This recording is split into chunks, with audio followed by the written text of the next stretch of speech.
Olá, seja muito bem-vindo, muito bem-vinda ao Fora de Sala, o seu podcast semanal preferido, mais valorizado do que salário de professor no Brasil. É uma alegria poder receber aqui com você mais uma vez, para estarmos aqui juntos, falando sobre teologia, cultura e sociedade. Estou aqui com o meu lado, ele, o professor de filosofia preferido do interior paulista, Joel Neto. E que ganho hora-aula baixa também. Como todos os professores. Sensação dos adolescentes que não entendem nada que ele diz, mas acham incrível. Você anda dando muita lição de casa? Como Joel? é típico de filósofo, né? Ótimo. Cara, eu faço todo o esforço possível no colégio para não ter trabalho para além daqueles 45 minutos. O aluno encontra o Joel na rua, professor, ele... Shh, não fala comigo! Não fala comigo! Só quarta que vem. Muito bem. Hoje eu fiz uma prova de 10 questões e mostrei para os alunos do seminário. E para ver se eles acertavam. Aí eles acertaram a maioria, eu falei, então tá bom, porque quer dizer que eu não vou ter ninguém de recuperação. Estamos aqui, o melhor educador musical que nós conhecemos, Felipe Santos. Seja bem-vindo. Coldplay. É verdade. O nosso especialista em cultura holandesa, Lucas Sabatier. E outras coisinhas massas. É uma alegria estar com vocês. Ele, aquele É na Holanda que eles fumam maconha e não é crime, né? pois é. Dentre outras coisas. Tem outras coisas. O nosso amigo que em breve estará no Tribunal de Pequenas Causas. De um foco. Conta de um foco de transações. De um foco que não precisava ser vendido. O Pedro conseguiu vender um Fox, o Fox dele a gente não sabe como. Para. O Fox tá zeradinho. Tá até no funileiro essa semana. Zeradinho. Era isso que dizia o anúncio, né? Seja bem-vindo. Eu até lavei, obrigado. A gente queria dizer que eu faço bons negócios com carros. Inclusive, se você comprar um carro meu, eu sou bem cuidadinhos. Muito bem. Queridos, falamos aqui diretamente da prodigiosa Atibaia. Prodigiosa. Do Estúdio 2 Jesus. da querida Rádio Mídia. Isso aí. A rádio que tem aberto aqui as suas portas para nos receber, nesse estúdio muito aconchegante, né? Um estúdio bem equipado. Com uma equipe muito habilidosa, né? Uma equipe mais do que habilidosa. Prime. A gente não merece essa equipe. A gente tem aqui o apoio inenarrável do Fernando e da Márcia. A gente merece o Renan. A gente merece o Renan. Deus é bom! Deus é bom. Isso que é graça. A gente merecia o Renan Simas, Deus nos deu a Márcio Fernando. Isso aí. É a expressão da graça do Senhor. Mas, queridos, por falar em graça... Como que a gente começa Como agora? que a gente começa agora, né? Mas por falar em graça, Oh, numa my. era aí dominada pela ciência, pelo racionalismo, falar sobre milagres parece ser uma coisa distante para muitos de nós, não é? Enquanto muita gente, de certa forma, e com razão, por muitos dos exemplos que a gente tem no nosso contexto evangélico, cristão e multirreligioso brasileiro, milagres normalmente são associados a exageros, manipulação emocional. A fé cristã crê na existência de milagres ou não crê na existência de milagres. Afinal, talvez seja a hora da gente voltar a pensar o que é um milagre. Eles ainda acontecem? Como é que nós devemos enxergar, então, milagres à luz das Escrituras? Nesse episódio, o nosso objetivo vai ser refletir sobre o que a Bíblia ensina, o que a história mostra e como nós podemos viver com fé sem cair no racionalismo e no ceticismo. Queridos, para a gente começar, como a Bíblia trata de milagres desde o começo? No Antigo e no Novo No Testamento. Antigo e no Novo Testamento é uma questão indiscutível. Como que a gente definiria milagres? Vamos começar aí do pontapé inicial. O que define, o que se caracteriza um milagre?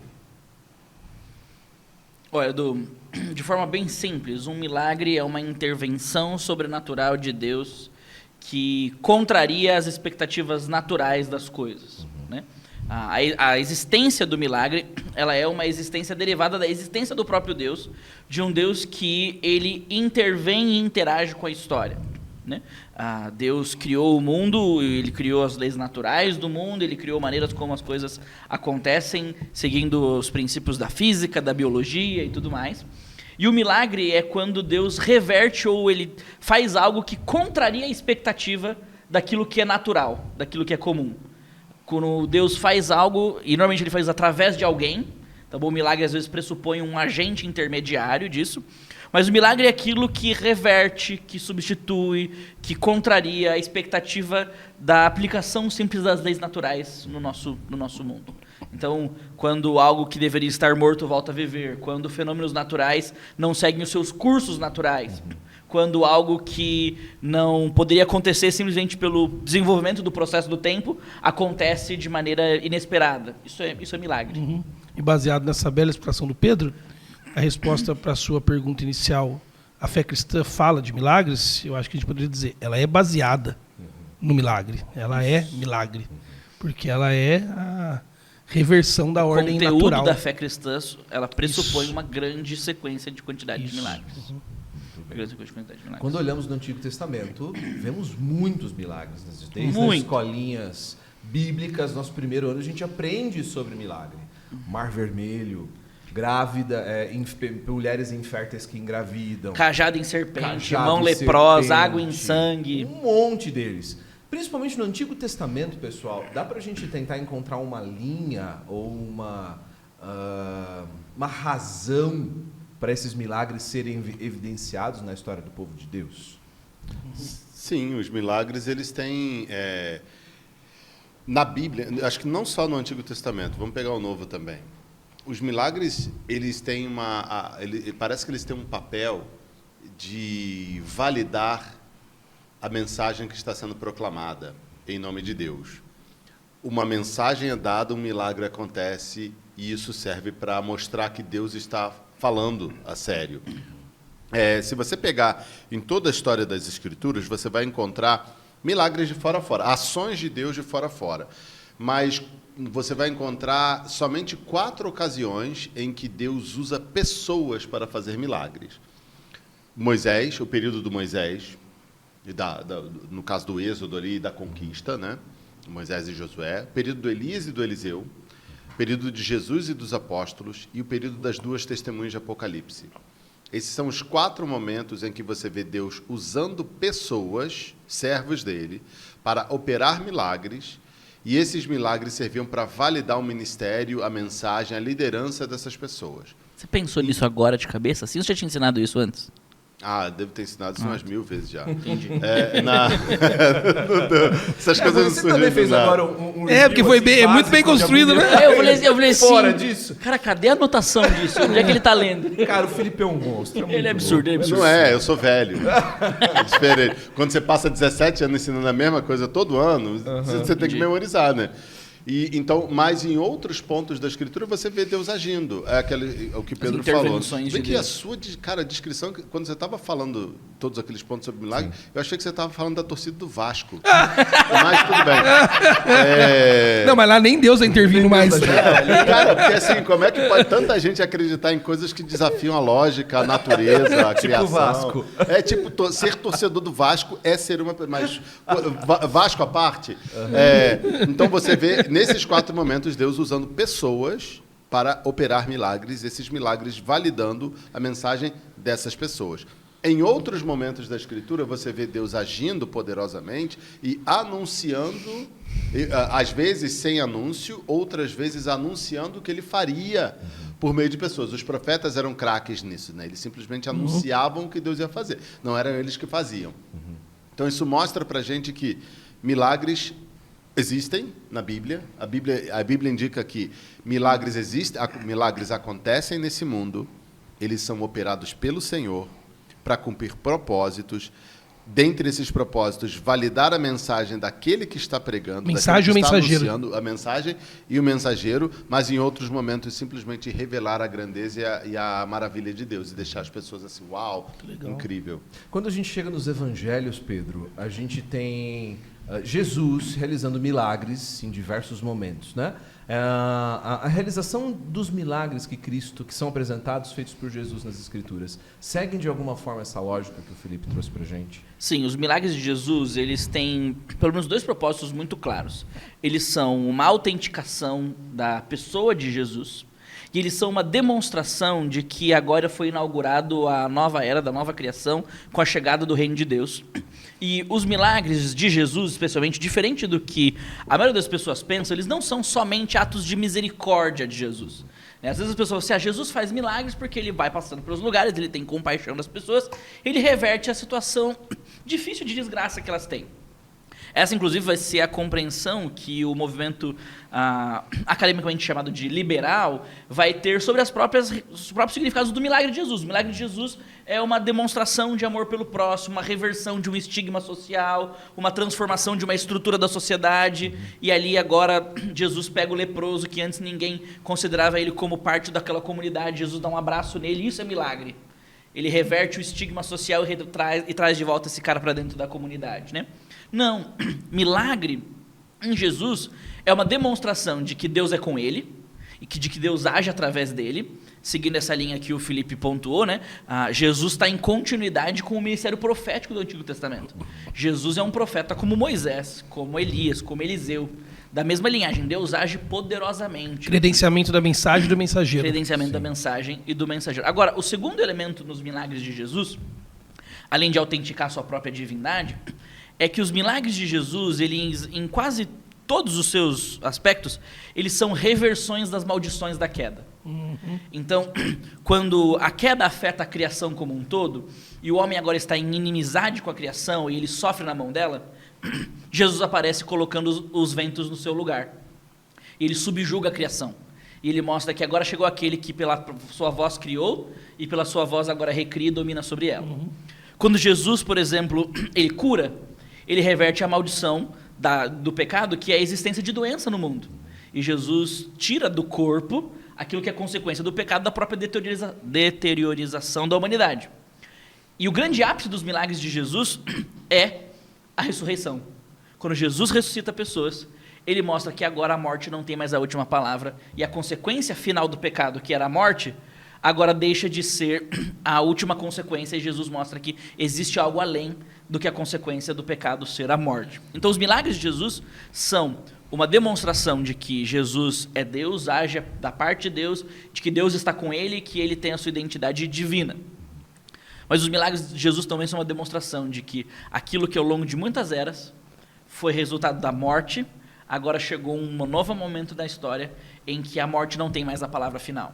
E é o estabelecimento do reino de Deus. Deus veio fazer novas todas as coisas, e Jesus deixa isso claro quando ele pega tudo aquilo que a morte tocou e reverte através dos seus milagres. Por isso que essa nova humanidade emerge com a ressurreição. Isso, exatamente. Né? O primogênito da ressurreição. Exatamente. Talvez a gente pudesse falar até, Pedro, não sei se você tem algum pensamento sobre isso, mas como os milagres, eles demonstram o tríplice ofício de Cristo, né?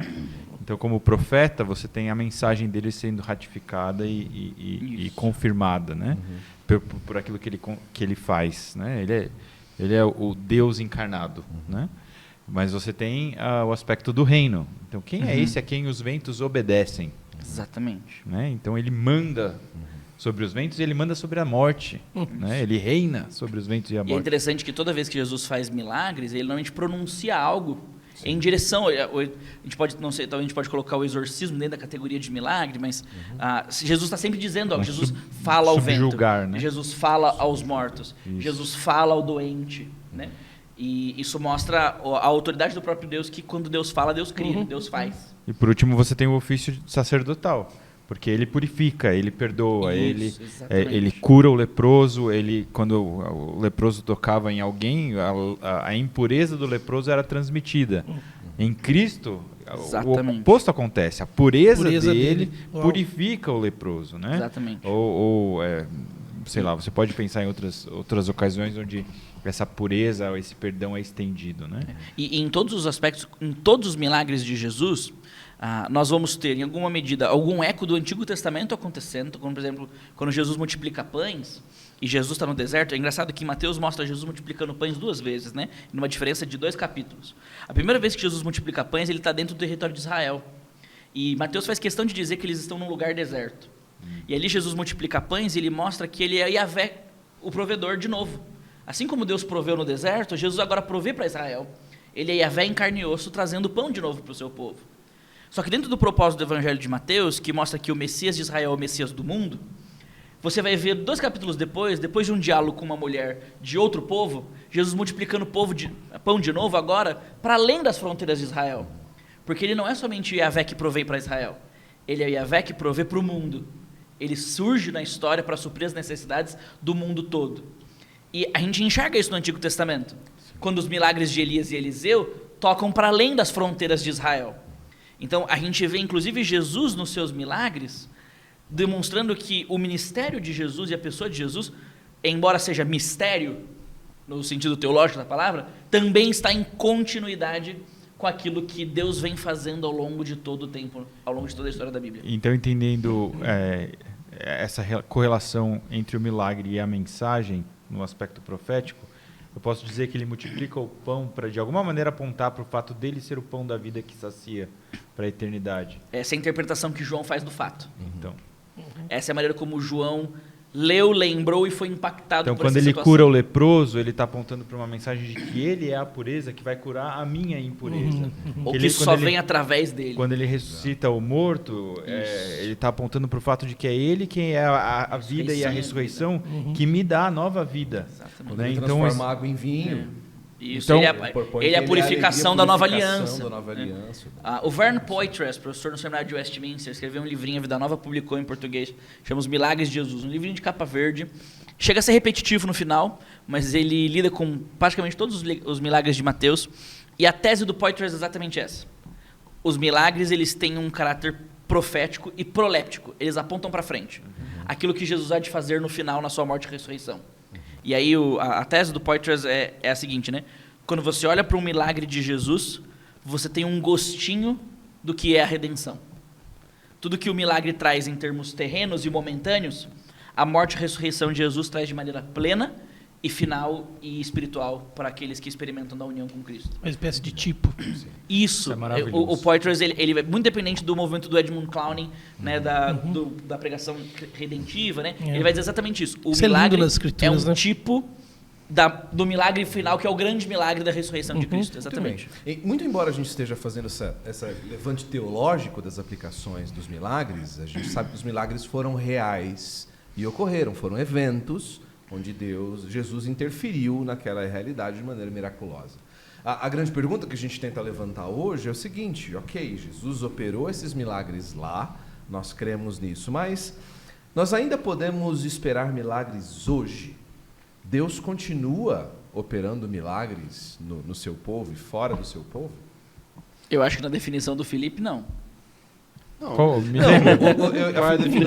eu acredito Os que 4 sim. momentos. Acho que o Felipe definiu como É do milagre Vasco, do ocorrendo Vasco. por A não meio ser que de alguém. a não ser que a era apostólica não acabou. Pois é.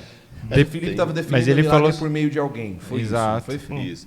Diretamente por meio de alguém. E aí, eu acho que nesse ponto nós entramos numa discussão que é muito comum entre crentes atualmente, que é cessacionismo, continuismo. A Bíblia fala sobre dons espirituais, dentre esses que são presentes de Deus para os crentes, para que eles usem na edificação da igreja. Dentre esses dons, existem dons de curas e dons de milagres. A pergunta é, esses dons de milagre, eles cessaram no primeiro século ou eles continuam até hoje? E aí você vai ter basicamente 4 grupos que se dividem, 4 entendimentos. O cessacionismo absoluto é aquele que acredita, não, a operação dos dons de milagre ela termina no primeiro século com o estabelecimento da igreja, o fechamento do cânon do Novo Testamento, e milagres só voltarão a se realizar quando as 2 testemunhas do Apocalipse estiverem presentes no mundo, aqui na Terra, para quem entende que isso é futuro. Existe o cessacionismo moderado, que é aquele que fala, não, a operação de milagres por meio de pessoas, ela foi fundamental para a fundamentação, para o estabelecimento da igreja, mas ela não é necessária mais depois do estabelecimento da igreja. A expressão ela não é necessária. Tipo, a igreja não sobrevive por meio de operação de milagres. Não está negando. Aí você tem o continuismo moderado, que diz os milagres que eram operados pela igreja no primeiro século, eles continuam, só que eles não continuam por meio de ministérios de milagres. Eles são momentos em que Deus, usando membros da igreja, pode operar sinais e milagres para abençoar ou para cumprir algum propósito. E você tem um continuista absoluto, que é aquele que acredita que o movimento de milagres, né, os dons de milagre, eles estão presentes na igreja hoje, da mesma maneira que eles estiveram no primeiro século. A igreja foi esquecendo deles ao longo do tempo, então o Espírito Santo, por meio de sucessivas ondas de renovação dos dons carismáticos, tem agido, e nesse ponto a igreja tem todos os dons à disposição dela. Então são 4 visões. A ideia é, geralmente, quando você tem 4 visões, ou 5, você geralmente suspeita muito dos extremos. E você começa a tentar entender quem é que está no meio ali, equilibrando as coisas. Então, nesse sentido, Deus faz milagres hoje? Acho que todo mundo concordaria que sim. Mesmo se algum de nós aqui nunca viu um milagre sendo feito, um milagre, uma grande coisa, uma coisa incrível, mas você já conhece alguém que já viu, conhece alguém que já... E também tem uma questão, não é querer dizer que é muito relativo.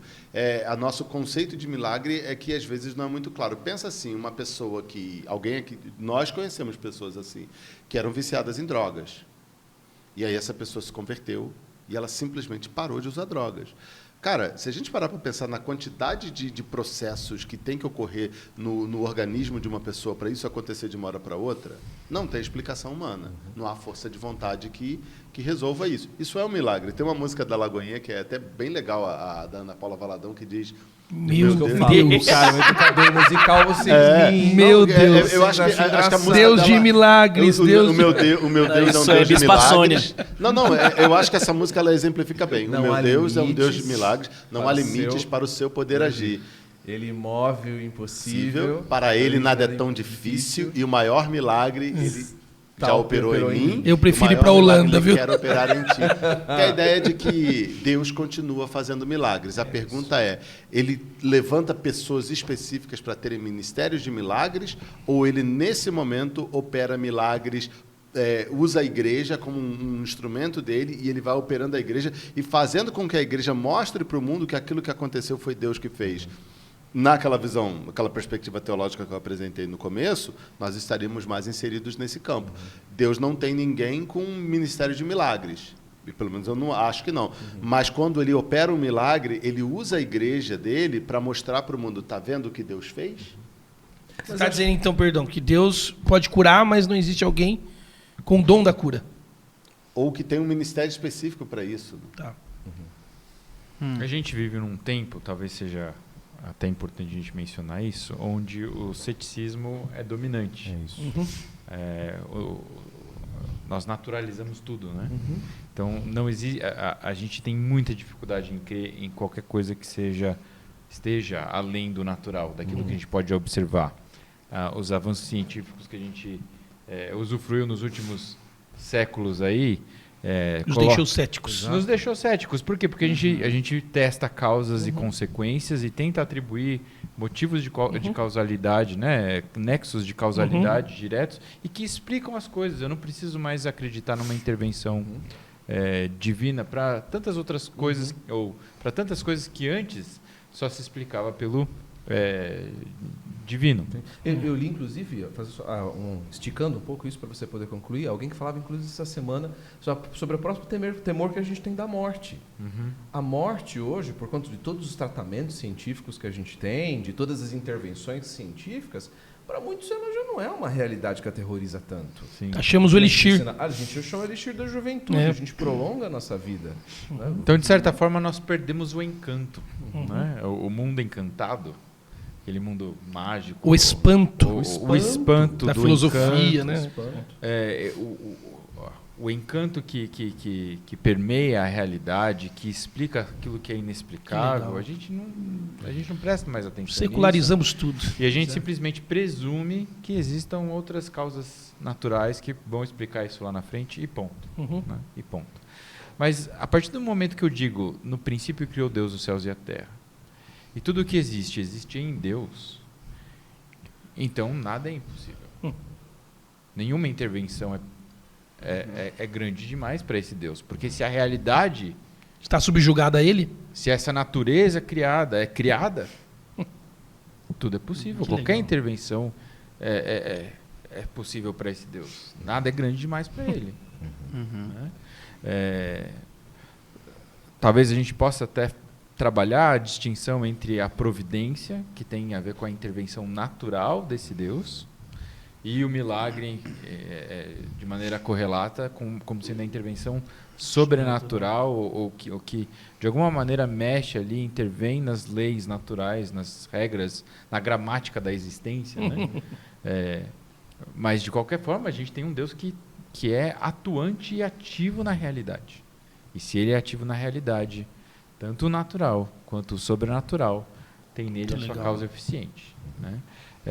E aí eu descanso nele sendo a operação de todas essas coisas. Agora, imagine um outro mundo encantado onde existe uma disputa entre o Deus bom e o Deus mau, né?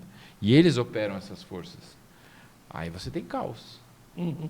Né? Então, dependendo de como você lê teologicamente os milagres, você vai encontrar descanso e você vai encontrar testemunho de revelação, que foi o que o Felipe estava falando agora há pouco. Ou você vai encontrar uma grande incerteza e um grande caos que vai te levar a tentar escolher algum time para esse mundo espiritual, né? Se colocar do lado vencedor da história.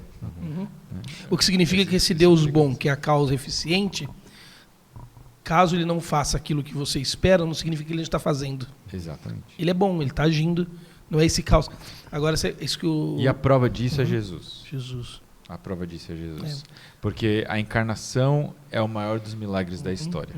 Né? O Deus que se faz presente, que se faz carne, que habita entre nós. Né? A gente pode falar da ressurreição, mas, peraí, a presença divina, a intervenção sobrenatural daquele que criou todas as coisas aqui do meu lado, eu posso tocar, eu posso ver? Como assim?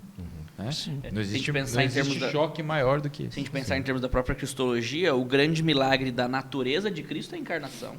E o grande milagre da obra de Cristo é a ressurreição. A pessoa e a obra de Jesus ela é sustentada sobre dois grandes milagres. A presença do homem-Deus e a vitória contra a morte na ressurreição do homem-Deus. Mas dentro dessa naturalidade, essa própria intervenção e transformação que nós passamos de mortos espirituais para vivos espirituais também é um milagre. Uma intervenção Sim. que por nós seria incapaz, impossível de ser realizada A gente está falando tudo sobre nascimento. Então, no princípio criou Deus os céus e a terra. Tudo nasce. Depois você tem o nascimento do verbo encarnado. Depois você tem um novo nascimento do verbo que foi crucificado na ressurreição. Depois você tem o nosso novo nascimento que agora é do alto. Da nova humanidade. Até que então vem o nosso outro nascimento, carne e osso, para a novo glória milagre. para todo sempre, onde o novo céu, nova terra, onde tudo é recriado, regenerado. Sempre florescendo. Uma vez que a gente já está na mesma página de que Deus opera milagres, muito embora Desculpa, ao Edu. parecer- Pode fazer. Mas falando sobre nascimento ainda, eu não sei se vocês participaram do parto de algum dos seus filhos, né? Todos. Mas De um eu desmaiei, mas eu o- estava lá. quando a Ana Luísa nasceu, eu chorei de emoção porque aquilo para mim era um milagre, cara. Não dava para explicar o que estava acontecendo ali. Uma vida sendo gerada no seio de outra vida e o corpo todo preparado para gerar, para fluir. E aí eu lembro daquele... Talvez vocês já viram esse videozinho na internet. No momento da concepção existe um estalo de luz. Já viram isso? Eles filmaram lá com o microscópio o momento da concepção, né? E existe uma explosão luminosa que acontece. Eu nunca vi. Então Sim, muito você imagina Deus falando assim, haja luz. E houve luz. Para mim tem luz, nascimento, milagre, A intervenção divina, pra mim tá tudo igual. Agora, quem foi o Peraí, desgraçado que pensou, quem colocou esse microscópio lá foi pro inferno, tá bom? Ô, Eduardo. Eu também. Eu pensei em várias Eu pensei em várias coisas, cara. Que acha de ginecologista maldito. A minha quinta série falou muito alto. É que eu tô meio contido Os hoje. caras meteram um casal no laboratório, velho. Porque, tipo assim... Não, eu pensei... Galera, Como essa filmagem aconteceu? Em que circunstância? Eu imagino mesmo assim, vou chegar. Pum. caraca, meu irmão. É igual o flip chart, né? Aquele photochart, né? Na verdade, foi uma selfie. Ele falou assim, ganhei. Ele chegou lá e falou assim, ganhei. Era uma selfie. Né? Pelo amor de Deus, Daniel, Fernando, quem tiver... Corta essa parte. cara. Muito quinta série, muito quinta série. Agora, o que ele falou... Pera aí, você vai falar sério? É sério. Então, pera, respira. Então respira, vamos voltar. Isso. Faz assim, ó. Nefesh Hayah. O Lucas falou, né, que hoje nós temos explicação para tudo, né? E como, assim, eu acho que o ser humano, ele tem uma necessidade de acreditar em milagres, de acreditar em coisas sobrenaturais acontecendo. Principalmente o brasileiro, né? E o brasileiro, ele gosta muito disso, mas essa ideia de que nós vivemos numa época em que querem explicar tudo, onde tudo tem uma explicação. E aí nós transformamos em milagres aquilo que nos deixa maravilhados. Nós criamos nossos próprios milagres, né? Quando o goleiro faz uma baita de uma defesa, ou quando um carro ele consegue frear e se desviar do outro, a gente chama tudo aquilo que é fruto da ação. Pênalti do Arrascaeta. Aquilo foi um baita. Baita milagre. Exatamente, pênalti do outro time lá também. Rossi fazendo aquela defesa no primeiro tempo. Mas tudo bem. Como a gente saiu de um milagre da concepção pro Rossi pegando um pênalti. Você vê no Fora de Sala. É verdade. Não tem lugar nenhum. Não, mas nós transformamos nós queremos ver milagres, então nós transformamos tudo em milagre. Aquelas coisas que são explicadas pela física. Por que o carro não bateu no outro, tirou um fino, mas não matou? Uma questão de física. Deus interveio? Obviamente ele pode ter feito. Mas a gente vai transformando em milagres, nós categorizamos como milagres tudo aquilo que nós achamos impressionante, porque nós temos uma necessidade de acreditar em milagres, porque a presença de Deus nesse mundo, a manifestação de Deus nesse mundo, ela é miraculosa por natureza, né? E aí eu desdobro isso que você está falando. Quais seriam para vocês os perigos de viver uma fé centrada apenas em milagres? Tudo são milagres, tudo é manifestação, tudo é sobrenatural. E uma fé que vive no extremo do racionalismo, que ignora esses milagres completamente. Eu queria dizer sobre isso, e poxa, o que o Lucas falou agora pouco sobre o nascimento, o princípio, é de uma beleza singular, né? E eu fiquei pensando, enquanto ele falava, de que tudo parte do princípio, tem o nascimento envolvido. Eu pensei, por exemplo, no texto do Isaac Newton, do princípio da ciência, né, que é meio que uma certidão de nascimento ali, toda essa visão racionalista, secular da ciência, que basicamente é o que nos move até hoje, né, no mundo moderno. Se eu consigo recortar o fenômeno, replicar o fenômeno em vários ambientes com forças e pressões contrárias e repetir o mesmo resultado, então deixa de ser uma teoria, vira uma ciência. Então eu achei um princípio que gerou uma causa eficiente para aquele resultado. A grande pergunta agora é: por que eu preciso de Deus, então? Por que eu preciso de um nascimento? Por que eu preciso de um princípio ex nihilo, né? Se eu consigo recortar esse fenômeno e explicá-lo por meio do método científico. Agora, há muita graça comum nisso, há muita beleza nisso. É por isso que, se eu cair agora duro aqui, eu não quero ser levado para tomar um passe. Eu quero ir no médico. Eu quero ser medicado, porque há muita graça comum nesse método científico que explica... É o milagre da providência. O milagre da providência. Então, viver longe disso seria uma grande alienação. Viver somente por isso seria uma grande negação de tudo isso que o Lucas falou, e que é lindo, é belo, e é parte integrante e fundante da nossa experiência de fé com Deus. E aí eu me lembro muito, pensando nesses perigos de cair nos extremos, eu me lembro de José. pai do nosso Senhor Jesus Cristo, que numa bela noite recebe um anjo que conta uma história muito que trai as lógicas naturais. Duvidosa é o mínimo que a gente pode dizer. Estou tentando achar uma boa palavra aqui.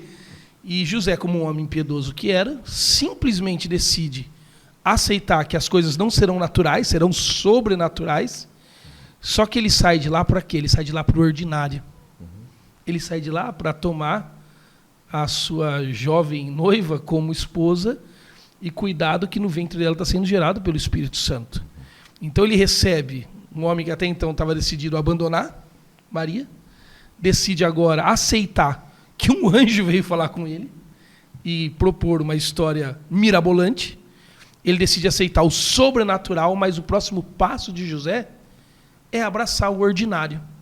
É ver Jesus nascer, é ver Jesus crescer na família dele, ensinar para Jesus a profissão dele, sustentar Jesus numa cidade pobre, de um país pobre, do salário mínimo de um carpinteiro, tratar Jesus como uma criança. Então, acho que essa junção desses mundos, onde nós temos o princípio do espanto e do maravilhamento com o anjo, que chega e a gente diz, tá, eu descanso até naquilo que eu não entendo. Mas o próximo passo, eu me entrego ao ordinário. E eu vou viver esse espanto, esse maravilhamento no ordinário da vida. Eu não preciso ir lá no púlpito da igreja, né, e falar, agora eu sou baterista da igreja, antes era só irmão da igreja. Né? Olha o que Deus faz na vida da gente. Olha o que Deus faz na vida da gente. Deus faz na vida da gente. Agora eu posso ir lá e eu posso andar na minha segunda-feira ordinariamente sob a informação do extraordinário de Deus.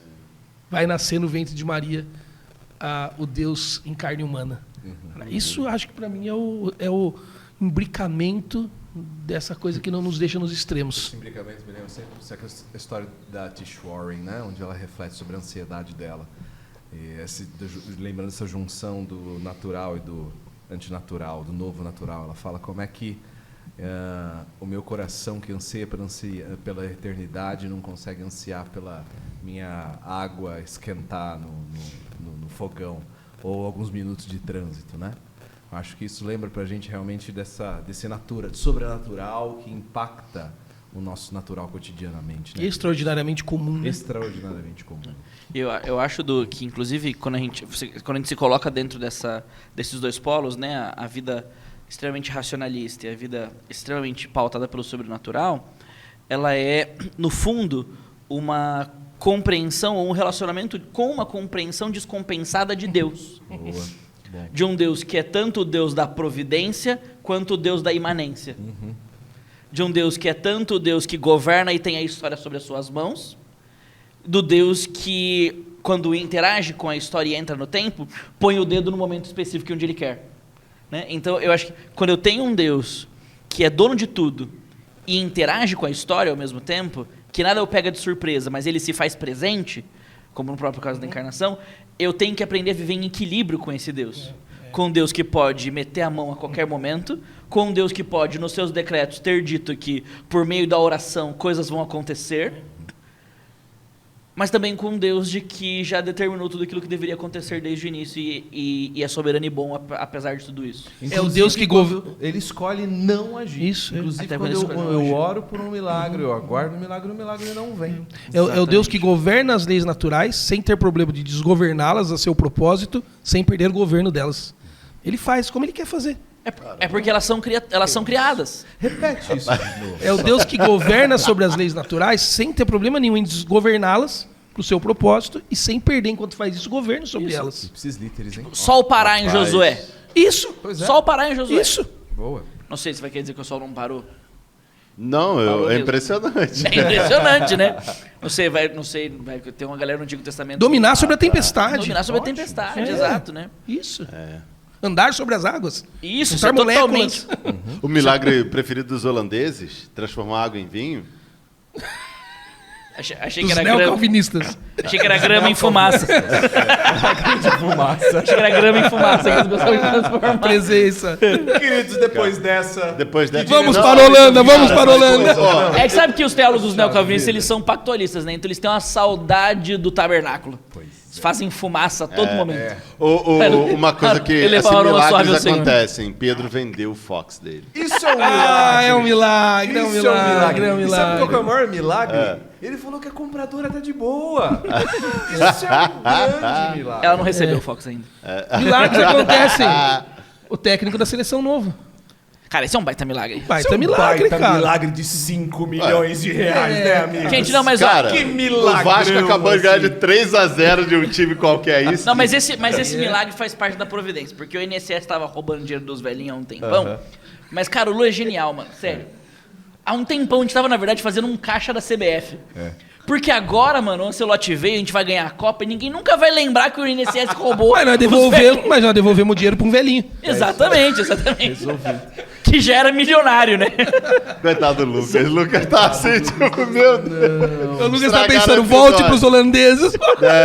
Lucas, vamos terminar esse episódio com decência, por favor? Deixa uma mensagem final pra gente poder acabar. Fala do Deus imanente Não, e do providencial. Deus daí. Ah, só, 90. peraí, antes uma pergunta, já que a gente está falando de milagres. Algum de vocês já leu o livro do C.S. Lewis sobre milagres? Eu já li boas partes. É, Vale é a le- pena. é legal? Vale a Vale a pena. pena? Eu- Fica a recomendação. Leiam Aham. Qual livro? Milagres C.S. Lewis. Esse é o título do livro, Milagres. É. Tá. Você não leu. Talvez como Não, não palavra li. final, Edu, eu falaria aquilo que Jesus disse para Tomé, né? Bem-aventurado aqueles que não Viram e creram. Então, bem-aventurados os que não veem e creem. Nós cremos porque Deus já interviu na história. Ele interviu na pessoa de Cristo. Na sua ressurreição, isso ficou muito mais claro ainda para a gente. Né? E a gente ouviu essa mensagem anunciada para a gente, para o nosso novo nascimento, e cremos. Né? Então, cremos em milagre, porque cremos em Cristo, e isso é suficiente. E aí, acho que, desculpa, eu até diria, oremos pedindo a Deus por eles. Sim. Amém. Clamemos a Deus pela intervenção sobrenatural claro. de Deus na história. Mas não confundamos as dádivas com o doador das dádivas. Amém. Né? Não A troque maior- os presentes de Deus pela presença de Deus. O maior presente de Deus é o próprio Deus em Cristo. Amém. Né? E os milagres são só demonstração de quão bom esse Deus criador é. Desse maior Lidando- milagre. Isso aí, o maior milagre já operou em mim e o maior milagre Quer operar em ti. Podemos terminar com ele cantando, Lagoinha? Opa! Não vai ser Mas canta na câmera, canta na câmera. Não vai ser legal.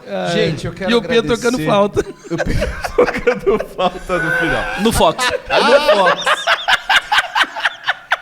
Enquanto o Felipe assiste o jogo do Vasco. Não, gente, eu não sou vascaíno, mas o Vasco me impressiona. assim, me assusta. Você que tem gostado desse episódio, compartilha com outras pessoas. Não esquece de seguir a gente nas redes sociais. Ajuda muito com que essa mensagem chegue a outras pessoas. E se você quer que esse programa continue, esse episódio chegue ainda a outras pessoas, não se esqueça que você pode se tornar um mantenedor nosso, um apoiador do nosso trabalho. Acesse lá apoia.se/fora de sala. Lá você vai ter uma descrição muito clara de tudo que a gente quer fazer aqui e do que a gente precisa para chegar lá. Esse é um milagre que nós esperamos e oramos para que Deus realize. Amém, irmãos? Amém. Você falou para o Lucas acabar com uma coisa de sabedoria, você faz isso. Não, o apoio é coisa séria. gente. É sério, gente, é sério. Não. São pagar as contas do Queridos, podcast. obrigado pela sua presença daqui. Foi muito bom ter sua conversa com a gente e a gente se vê por aí. Valeu. É nóis.